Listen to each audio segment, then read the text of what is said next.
ಸಾಮಾನ್ಯವಾಗಿ hyper tension symptoms ಬರ್ದೇನೆ ಇರ್ಬೋದು. Symptom ಅಂದ್ರೆ ಮನುಷ್ಯನ ಏನಾಗ್ತದೆ ಅನ್ನೋದು. ಈ ಸಾಮಾನ್ಯವಾಗಿ ಏನೂ ಬರ್ದೇ ಇರ್ಬೋದು, 10 ವರ್ಷಕ್ಕೂ ಗೊತ್ತಾಗದೇ ಇರ್ಬೋದು.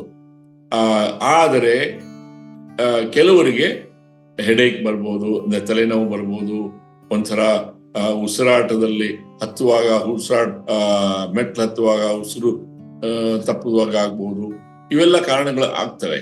ಆಗ್ಲೇಬೇಕು ಅಂತ ಇಲ್ಲ. ಅದಕ್ಕೆ 30ರಿಂದ 40 ವಯಸ್ಸಂಗೆ ಶುರು ಮಾಡ್ಬೇಕು ಬ್ಲಡ್ ಪ್ರೆಷರ್ ಚೆಕ್ ಮಾಡಕ್ಕೆ. 1 ವರ್ಷಕ್ಕೆ ಒಂದ್ಸರಿ ಮಾಡದೆ ಸರಿ. ಯಾವಾಗ ಅದು ಜಾಸ್ತಿ ಆಗ ಕಾಣಿಸ್ಕೊಳ್ತದೋ ಆವಾಗ ಪಿರಿಯಾಡಿಕಲಿ ಔಷಧಿ ತಗೊಂಡು ಮೇಂಟೈನ್ ಮಾಡ್ಬೇಕು. ಹೇಗೆ ಡಯಾಬಿಟಿಸ್ ಮೇಂಟೈನ್ ಮಾಡೋಕೆ ಹಾಗೆ ಬ್ಲಡ್ ಪ್ರೆಷರ್ನು ಮೇಂಟೈನ್ ಮಾಡಲೇಬೇಕು. ಅದೇ ಹೇಳಿದಾಗೆ ಇದು ಒಂದು ಕಂಡೀಷನ್ ಇದ್ದಾಗೆ.